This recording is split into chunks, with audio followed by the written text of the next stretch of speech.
Good afternoon, everyone. My name is Alex, and I have decided to overcome my shy, introverted ways and finally do what I've been wanting to do for a while now, which is to make my first ever voiceover drawing video.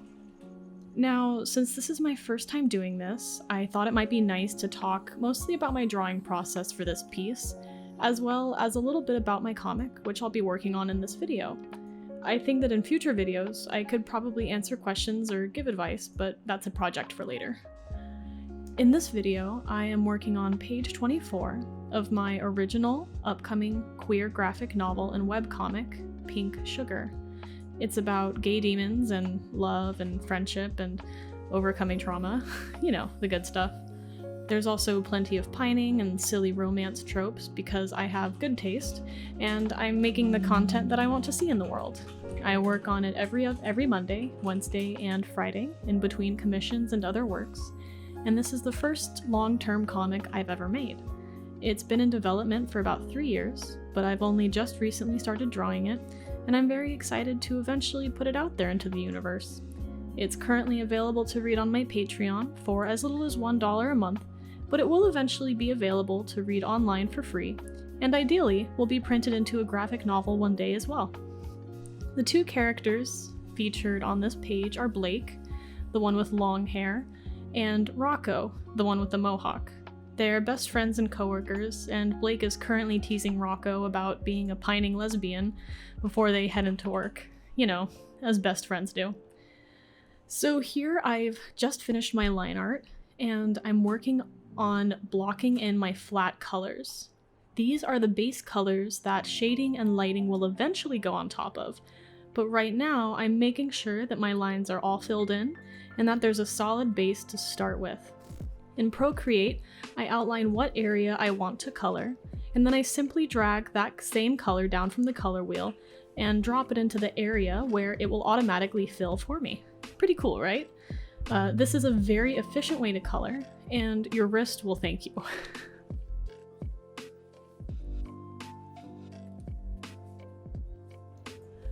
I usually work on every panel where the same color shows up, so I don't have to shift back and forth as much. For example, if I'm coloring Blake's skin, which is like this dark pink color, I will color her skin in all of the panels on this page before I move on to another element, such as her hair or her suit. A big key for working on long-term projects, especially a comic, is to make things as easy and convenient for yourself as possible. Since I use Procreate, I have color palettes for each character that shows up in my comics.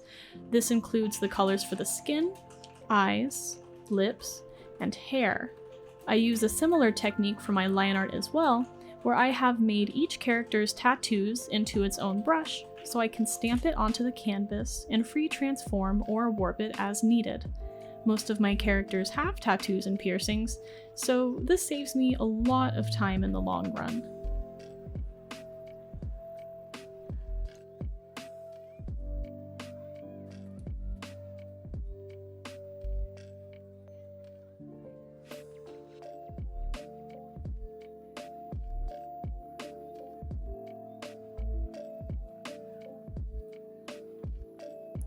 This also helps so that I don't have to constantly redraw the same things over and over again, or I drop my colors so much. When you start working on a comic, you'll probably want to put as much detail and effort into each panel as possible, but trust me, that gets old really fast. Learning tricks like this will help you a lot in the long run if you are considering working on any big projects. Once I'm done with one color, I move on to the next. When I'm done with that, I'll merge those layers together to keep things from getting messy. Some digital artists prefer to keep everything on its own layer, but I find that to be very visually overwhelming, so I try to keep my layers to a minimum so I can avoid confusion and clutter when trying to find a certain layer or element. As for brushes, I have a few that I favor for the making of Pink Sugar. For line art, I really love the tinderbox in the inking brush section. It has a wide range of line weight with pressure and just the right amount of density for the solid yet fluid lines that I want. For base coloring, I use round brush, And for shading, I use spectra. I apply shading by blocking in big areas softly and slowly, applying more pressure over time to build up opacity. This gives the shading a more believable feel, and also gives me some flexibility where there isn't pressure for my shading to be 100% accurate. For you perfectionists out there, I'm going to be totally honest with you. Nobody really cares if your lighting or shading is entirely accurate or realistic, as long as it looks cool and dynamic enough. I know it hurts, but it's the truth. The average reader will spend maybe a grand total of 5 seconds looking at one panel. As long as you can get the basic idea of where the light source is and where the shading is, that's really all that matters. More often than not, a bit of flashy rim lighting will do just fine. Do with that information what you will.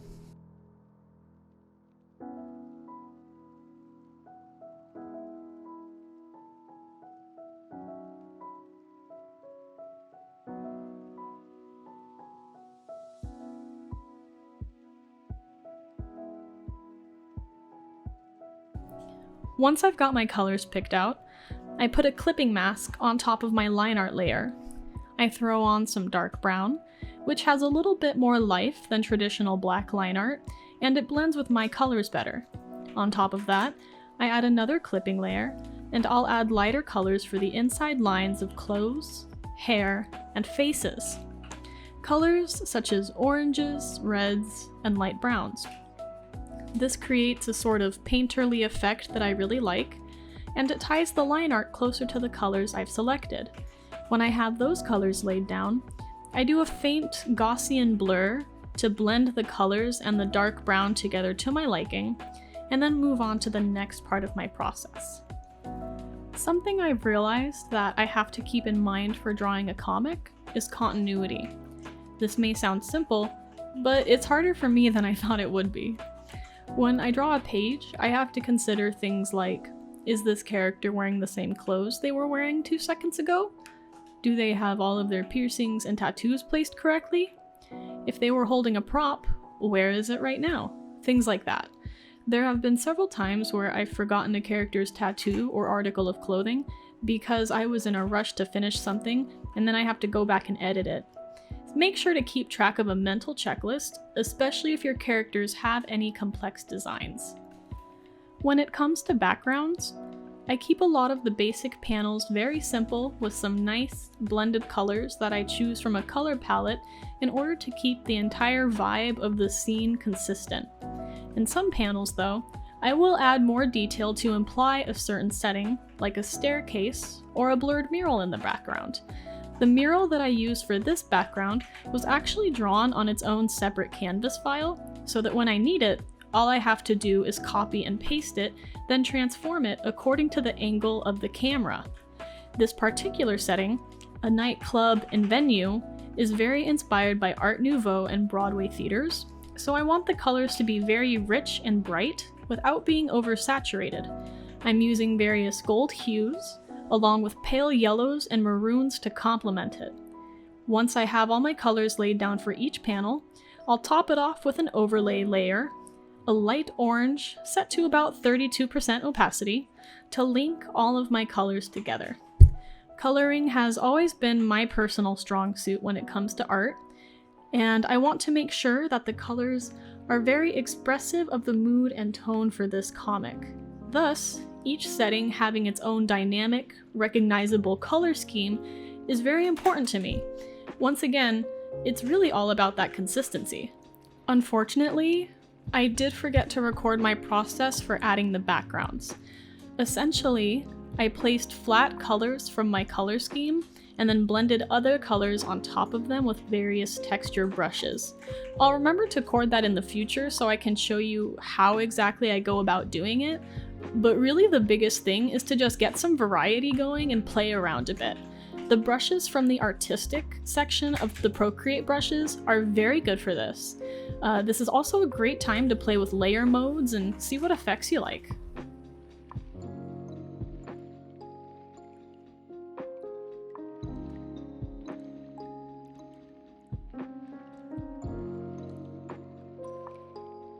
to being finished is see what little touch-ups I can add. Anime, specifically shoujo manga, is a big influence for me, so I really love to throw in little bits of sparkles, hearts, and like roses when I can, just for fun. It makes things look cute and it sparks joy.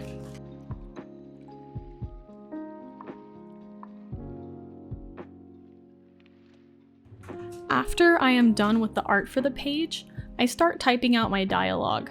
I actually have my dialogue scripted and written out ahead of time on a Google Doc, so I know what to take into consideration when I'm thumbnailing my page and figuring out composition, expressions, and body language. Here, the mood is sort of a teasing, sarcastic, slightly flustered exchange between two best friends.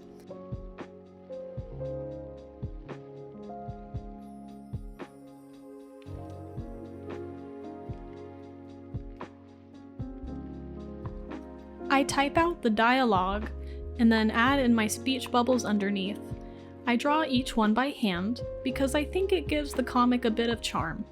My speech bubbles also go with the color scheme, and I outline them in a nice dark brown to bring it all together.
And there you have it, one finished comic page.